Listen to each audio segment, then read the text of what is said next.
इसमें insomnia. Page number 243 पता चल गया। इंसोम्निया इज ऑर्डिनरी डिफाइन क्या डिफाइन किया गया है इसमें as the inability to sleep, यानी कि जो सोने में इनएबल होते हैं, जो बहुत सारे हो सकते हैं, डिजीज की वजह से, डिस्कम्फर्ट की वजह से, एनवायरनमेंट की वजह से, ठीक है, कुछ भी हो सकता है। और it's lessening of the duration और द डेप्थ ऑफ स्लीप, यानी कि अच्छे से उसको डेप्थ, एक होता है नींद में सोना, गहरी नींद में उठेंगे तो रेस्ट हमें लगेगा कि हाँ बहुत फ्रेश हो गए, ठीक है, लेकिन बाद में क्या होता है, कई बार क्या होता है हमें नींद नहीं आती, तो उसके बाद भी सो भी लेंगे तब भी ऐसा लगेगा कि मैं सोई हूं या नहीं, यानी कि डेप्थ नींद की गहराई नहीं बन पाती उसमें। क्यों क्या दे रखी है इसमें, फर्स्ट पॉइंट देखो, all the cues of discomfort may lead to insomnia, यानी कि जो हम डिस्कम्फर्ट फील करते हैं, हमारी पोजीशन अच्छी नहीं होती, बेड मेकिंग अच्छे से नहीं होती है, ठीक है, तो उस चीज में क्या होगा, डिस्कम्फर्ट फील होगा, तो उसको बोलेंगे हम इंसोम्निया। सेकंड पॉइंट है change in the accustomed environment such as the night sound, यानी कि ऐसा हमारा environment जो हमारा सराउंडिंग एरिया होता है वहाँ पे बहुत ज्यादा साउंड हो रखी है नाइट टाइम पे, किसी की घर शादी है, जागरण हो रहा है, ठीक है, तो लाउडली वॉइस आएगी तो वहाँ पे भी क्या होगा, हमें डिस्कम्फर्ट फील होता है। हार्डनेस हो गया, सॉफ्टनेस ऑफ द बेड, या तो बहुत ज्यादा सॉफ्ट हो गया या फिर बहुत ज्यादा हार्ड सरफेस एरिया हो गया, ठीक है। लाइट ज्यादा ब्राइट है या बिल्कुल ही नहीं है, ठीक है, किसी किसी को अंधेरे में नींद नहीं आती, किसी को ब्राइट लाइट की नींद नहीं आती, तो वो भी डिस्कम्फर्ट फील करवाता है और लीड कर जाता है किससे, इंसोम्निया से। क्लियर है। थर्ड पॉइंट है change in the work hour and the accompany change in the sleep hour, अब सोने का टाइम है, उसी टाइम पे आपकी ड्यूटी टाइम हो गया है और ड्यूटी टाइम पे आपका सोने का टाइम होता है, तो टाइमिंग चेंज होने की वजह से लीड कर जाता है, ठीक है। फोल्डिंग हैबिट ऑफ हाइजीन, गंदी आदतें हैं, हाइजीन हमारे पास नहीं है, गंदा एरिया अगर हमें कहीं पे सोने को मिल जाए तो अपना बेड होता है, हमें पता है कि हमारा ये एरिया हमारा घर है, अच्छे से डिस्कम्फर्ट हम कंफर्ट फील करते हैं, ठीक है। बाहर कहीं चले गए घूमने के लिए और वहाँ पे अच्छा से एरिया हमें नहीं मिला, हाइजीन वहाँ पे प्रॉपर नहीं है, तो वो भी लीड करती है, ठीक है। फिफ्थ है डिजीज कंडीशन, कोई बीमारी है, फीवर है, हेडेक है, बॉडी में कहीं पे पेन है, ठीक है, तो उस टाइम पे भी क्या होगा, नींद अच्छे से नहीं आएगी। Disease condition that the night mind disturb the sleep, disease condition भी क्या करती है, हल्की फुल्की हमारी नींद को डिस्टर्ब कर देती है, सच है जैसे कि पेन है, कफ है, डिस्पीनिया हो गया, डिस्पीनिया क्या हो गया, डिफिकल्टी इन ब्रीथिंग, ठीक है, सांस लेने में जिसको प्रॉब्लम होती है उसको बोलते हैं डिस्पीनिया। सेकंड आ गया ब्रोंकियोस्पाज्म, क्या होता है ब्रोंकियोस्पाज्म, ब्रोंकियो वर्ड कहां से रिलेटेड है, लंग्स से, उनके अंदर स्पाज्म आ गई है, अच्छे से कॉन्ट्रैक्शन नहीं कर पा रहा, इनहेल और एक्सहेल नहीं कर पा रहा, और ऊपर से हो, ठीक है। फ्रीक्वेंसी ऑफ यूरिनेशन, बार-बार यूरिन पास करने के लिए जो जाते हैं इन्फेक्शन की वजह से, या फिर हमारी किडनी में कोई प्रॉब्लम है उसकी वजह से, या फिर हमारे हमें फीवर है, बॉडी टेम्परेचर हाई है या फिर ज्यादा कम है या फिर ज्यादा हाई है, उसकी वजह से क्या लीड हो जाएगा, क्लियर है। अब आगे 6 में साइकोलॉजिकल फैक्टर, साइकोलॉजिकल मेंटली हम डिस्टर्ब हैं, हमें किसी चीज की कोई टेंशन है, ठीक है, डिप्रेशन में है, तो भी हमें नींद अच्छे से नहीं आएगी, इरिटेबिलिटी आ गया, इमोशनल डिस्टर्बेंस आ गया, फीवर, डरे हुए हैं, बॉडी टेंशन में, ठीक है, तो वो भी लीड करेगा इंसोम्निया से। समझ आ गया इतना। अब है एक्सरसाइज, एक्सरसाइज क्या होती है, exercise is the performance of the physical expression for improvement of health और the correction of the physical deformity, यानी कि जो एक्सरसाइज होती है वो परफॉर्म की जाती है हमारी फिजिकल एक्टिविटी से। एक्सरसाइज कौन करता है, जो फिजिकली एक्टिव होते हैं, हमारे हाथ पैर हिलते हैं, तो हम बोलते हैं कि हम बंदा एक्सरसाइज कर रहा है। अब कोई कंफर्ट होकर बैठा तो कोई एक्सरसाइज होगी वो नहीं ना, तो जिसमें फिजिकली एक्टिविटी इन्वॉल्व होती है उसको बोलते हैं एक्सरसाइज। अब क्यों की जाती है एक्सरसाइज, सीधी सी बात है, हमको मेंटेन करने के लिए, ठीक है, और अपने आप को इंप्रूव करने के लिए, अपनी बॉडी स्ट्रक्चर को इंप्रूव करने के लिए, और क्या आएगा इसमें, हमारी बॉडी में इन फ्यूचर कोई डिफॉर्मिटी, कोई अपंगता ना आए, उससे भी बचने के लिए, ठीक है। अब मोटे होंगे तो क्या होंगे, हम अच्छे से फिजिकल एक्टिव नहीं होंगे, काम नहीं कर पाएंगे, तो अभी से हम ध्यान रखते हैं कि आगे हमारे साथ ऐसा ना हो, ठीक है। The beneficial effect of the exercise, benefit मतलब हमारे बेनिफिट्स क्या हैं, फायदे क्या होने वाले हैं एक्सरसाइज करने से, ठीक है। फर्स्ट आएगा on the musculoskeletal system, musculoskeletal system कौन सा है, मसल्स और बोन का जो स्केलेटल सिस्टम होता है उसको बोलते हैं, ठीक है। फर्स्ट है इसमें क्या बेनिफिट्स हमें मिलेंगे एक्सरसाइज के, मेंटेन द मसल स्ट्रॉन्ग, हमारी मसल्स जो है वो अच्छे से एक्टिव रहेंगे, एक दूसरे के साथ कोऑर्डिनेट करेंगे, ठीक है। सेकंड है to maintain the joint mobility. Mobility means ना मूवमेंट करवाना।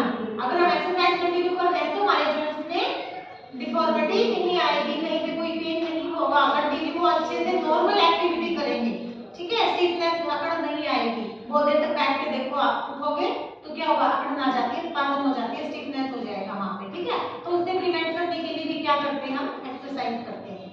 Prevent and the correct deformity like foot drop and the ankylosis, यानी कि ये डिजीज के नाम है, ठीक है। इन चीजों से बचने के लिए भी हम क्या करते हैं, एक्सरसाइज करते हैं। Maintain the bone density and prevent the osteoporosis. क्या होता है ये, यानी कि बोन की डेंसिटी को मेंटेन रखने के लिए और बोन के अंदर कोई मालफॉर्मेशन ना हो, उससे प्रिवेंट करने के लिए भी क्या करेंगे, हम एक्सरसाइज करते हैं, ठीक है। ऑस्टियो वर्ड जहां से आ जाए आपका बोन है, ठीक है। और द कार्डियोवास्कुलर सिस्टम, अब एक्सरसाइज कर रहे हैं तो हमारे जो इंटरनल ऑर्गन होते हैं उनको भी मेंटेन रखा जाता है। कार्डियोवास्कुलर सिस्टम हमारे हार्ट से रिलेटेड होता है, ठीक है। कार्डियक सिस्टम है, ये क्या करेगा, एक्सरसाइज करने से क्या होता है, ब्लड सर्कुलेशन बॉडी के अंदर अच्छे से मेंटेन रहेगा, ठीक है। सेकंड में क्या आएगा, प्रिवेंट करता है वेनस स्टैटिस, बोलते हैं कि वेन के अंदर फैट का एक्यूमुलेशन हो जाना, ठीक है। और इसमें क्या होता है, कोलेस्ट्रॉल लेवल को मेंटेन करके रखता है, वो भी हमारा कार्डियोवास्कुलर सिस्टम है, क्योंकि सारी की सारी ब्लड वेसल्स हमारी किससे रिलेटेड होती है, कार्डियक सिस्टम से जाके रिलेटेड होती है, ठीक है, उसके साथ। अब सेकंड है इसमें assist in the exchange of the oxygen. Assist मतलब हेल्प करता है ये ऑक्सीजन को एक्सचेंज करवाने में। अगर हम हेल्दी एक्सरसाइज करते हैं तो ब्रीदिंग डिफिकल्टी हमें नहीं होगी, हमारे जो लंग्स हैं वो अच्छे से वर्क करेंगे अपना। And the nutrient into the tissue, अच्छे से एक्सरसाइज कर रहे हैं तो जितने भी बॉडी के टिश्यूज होते हैं वहां पर न्यूट्रिशन अच्छे से सप्लाई होगा। सप्लाई कौन करता है, कौन सप्लाई करता है न्यूट्रिशन को, बॉडी टिश्यू तक, पूरे बॉडी के सेल्स तक, तो कहां तक कौन लेके जाता है, न्यूट्रिशन को सप्लाई करने का काम कौन करेगा, ब्लड करता है। तो कार्डियोवास्कुलर सिस्टम में क्या है, ब्लड और की वेसल्स होती है, ठीक है। तो न्यूट्रिएंट को सप्लाई करने का काम करता है और वेस्ट प्रोडक्ट को बॉडी से बाहर निकालने का भी काम करता है। वेस्ट प्रोडक्ट मींस स्वेट के थ्रू बाहर निकलना, कार्बन डाइऑक्साइड को बाहर निकालना। अच्छे से एक्सरसाइज कर रहे हैं, बाल मूवमेंट अच्छी से हो रही है, कोलेस्ट्रॉल भी बाहर अच्छे से पास होता है, हैबिट अच्छी होती है, ठीक है। और क्या होगा, यूरिन को बाहर निकाला जाता है, CO2 को एक्सरसाइज कर रही है तो अच्छे से O2 भी हमारी क्या होगी, एक्सपेल आउट होगी लंग से, ठीक है। तो ये सारी चीजें हमारी बॉडी की वेस्ट मटेरियल होता है जिसका हमारी बॉडी में कोई भी काम नहीं होता है, ठीक है। Prevent the varicose when. Varicose when क्या होता है, जो जैसे रेडियो तो होती है, जैसे वो उतनी ज्यादा आपने कभी कभी किसी की देखी है पैरों में जैसे ऐसे फूली हुई मोटे मोटे जैसे जो बाहर की साइड में विजुअलाइज होती है, देखिए तो होते हैं वेरिकोस वेन, ये डिजीज होती है, पैर में भी रहती मोटी हो जाती है, प्रेगनेंसी में भी हो जाती है, वो वेट ज्यादा होने की वजह से, ठीक है, क्योंकि उस साइड में फ्लूइड वॉल्यूम ज्यादा होती है, इस वजह से हो जाती है, ठीक है। और उससे भी प्रिवेंट करता है। हेल्प टू रिड्यूस एडिमा, तो स्वेलिंग, एडिमा क्या होती है, स्वेलिंग, तो स्वेलिंग को भी कम करने में हेल्प करती है एक्सरसाइज, ठीक है। एडिमा कैसे होती क्या है, क्यों होती है एडिमा, कई बार स्वेलिंग होगी तो क्या हो गया, अब कार्डियोवास्कुलर से क्या पढ़ रहे हैं, फ्लूइड की स्टडी हो रही है इसमें, तो फ्लूइड का एक्यूमुलेशन हो जाना। हमारी बॉडी में अगर कहीं पे स्वेलिंग है तो इसका मतलब क्या है, वहां पे फ्लूइड एक्यूमुलेट हो गया है, और फ्लूइड को रिड्यूस करते हैं, वहां पे हम पंचिंग देते हैं, मसाज देंगे, हैंड पे अगर स्वेलिंग हो रखी है, एडिमा है तो हैंड को एलिवेट कर देंगे ताकि जो ब्लड फ्लो है वो अच्छे से हो जाए और जो यहाँ पे फ्लूइड एक्यूमुलेट हुआ तो उसका सर्कुलेशन बन जाए और वहां से वो निकल जाए, ठीक है। समझ आ गया इतना।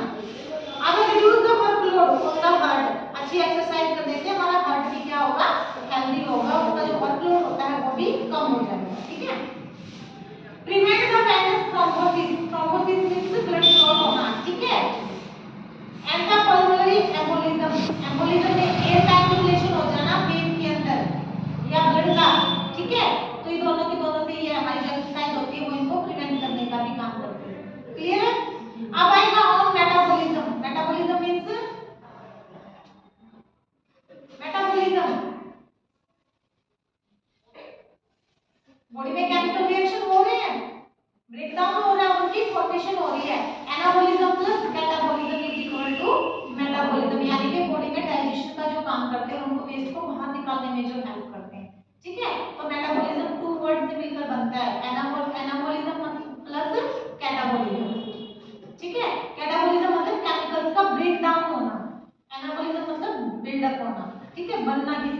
फैट को अच्छे से डाइजेस्ट करती है, ठीक है। रेगुलेट करेगी बॉडी के टेम्परेचर को, बॉडी के टेम्परेचर को भी मेंटेन करने में हेल्प करती है। ऑक्सीजन का कंजप्शन अच्छे से करवाती है, ठीक है। ऑक्सीजन को जो हमारे पूरे बॉडी सेल्स तक, बॉडी टिश्यूज तक ऑक्सीजन को अच्छे से सप्लाई करवाने में भी हेल्प करती है एक्सरसाइज। और जो मेटाबॉलिक रेट होता है आधा increase the providing good lungs expansion, यानी कि जो हमारे लंग्स, जब हम अच्छे से एक्सरसाइज करते हैं तो हमारे लंग्स हेल्दी रहते हैं, अच्छे से इनहेल होगी O2, इनहेल हो रही है तो हमारे जो लंग्स है वो क्या हो जाएंगे, एक्सपेंड हो जाएंगे, फैल जाएंगे, ठीक है। और जैसे CO2 को हमने बाहर आउट किया तो क्या हो जाएगा, हमारा जो लंग्स है वो कोलैप्स हो जाएंगे, सिकुड़ जाएंगे, ठीक है।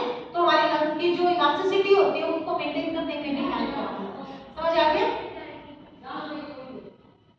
कौन सा गैस्ट्रोइंटेस्टाइनल सिस्टम, कौन सा होता है जीआईटी सिस्टम, डाइजेस्टिव से रिलेटेड गैस्ट्रोइंटेस्टाइनल, यानी कि हमारे माउथ से लेके एनस तक का जितना भी सिस्टम आता है बीच में उस सब को हम क्या बोलेंगे, जीआई सिस्टम। गैस्ट्रो से लेके इंटेस्टाइनल पूरा का पूरा, ये जो ट्यूब होती है, माउथ है, इसोफेगस है और लैरिंक्स हो गया, फिर उसके बाद हमारा स्टमक है, स्टमक के बाद स्मॉल इंटेस्टाइन, फिर लार्ज इंटेस्टाइन, फिर सिग्मोइड कोलम, फिर रेक्टम एंड देन एंड, ठीक है।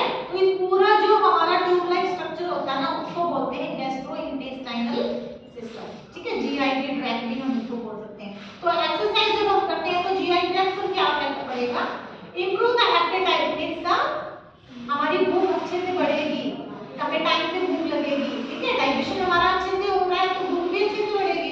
तो एपेटाइट का मतलब होता है भूख, एनोरेक्सिया बोलते हैं, लॉस ऑफ एपेटाइट, जब भूख नहीं लगती है तो उसको हमको बोलेंगे, ठीक है। इंप्रूव एपेटाइट, एपेटाइट को इंप्रूव कर रही है तो भूख अच्छी लग रही है, और द डाइजेशन, और उसके साथ में डाइजेशन भी अच्छे से होगा, ठीक है।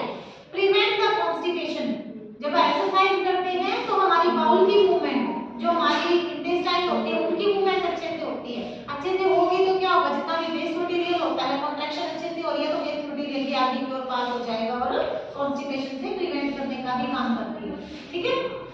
अब आ गया प्रिवेंट द फ्लटेंस, यानी कि गैसेस को पास करने में भी हेल्प करेगी, ठीक है।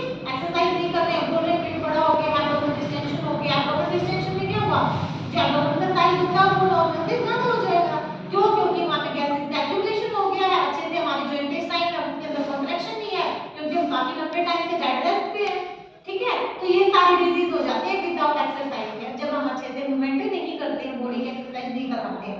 फिर आएगा on the excretory system, means जो हमारा यूरिनरी सिस्टम होता है जो वेस्ट को बाहर निकालने में हेल्प करता है, ठीक है।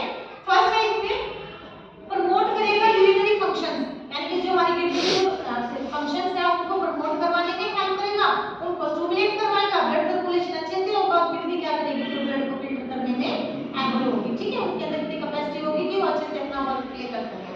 सेकंड है prevent the stagnation of the urine and the formation of renal कैल्कुलाई, यानी कि जो रीनल के अंदर जो पथरी बन जाती है ना उससे भी प्रिवेंट करने में हेल्प करता है, क्योंकि हम वाटर का इंटेक अच्छे से करेंगे, एक्सरसाइज करेंगे तो हमारी जो थर्स्ट होती है वो भी इंप्रूव होगी, इंप्रूव हो रही है तो हमारी बॉडी के अंदर जो फ्लूइड वॉल्यूम होती है वो मेंटेन रहेगी, वो मेंटेन रहेगी तो जितना भी वेस्ट होता है वो इजीली हमारी बॉडी से पास होगा, ठीक है।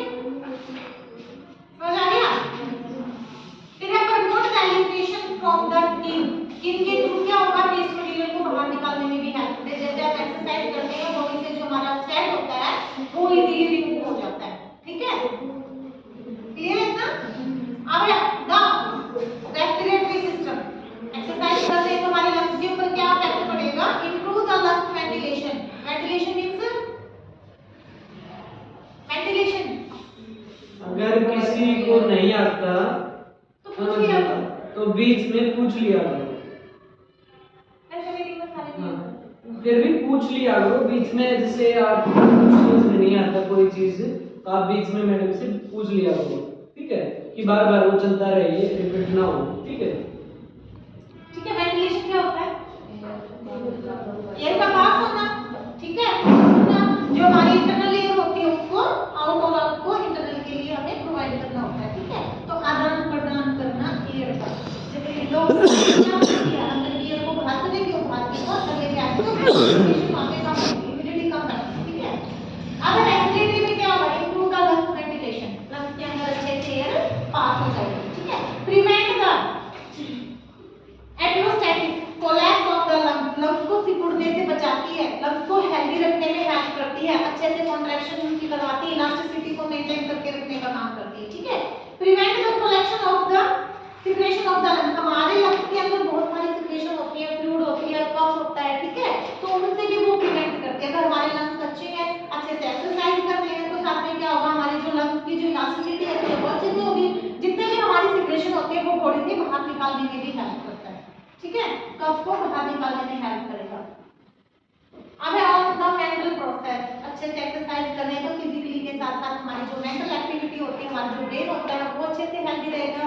ब्रेन को सबसे ज्यादा नीड होती है ऑक्सीजन और ग्लूकोज की वर्क करने के लिए। जब हम एक्सरसाइज करते हैं तो जो हमारी ब्लड सर्कुलेशन होता है ना वो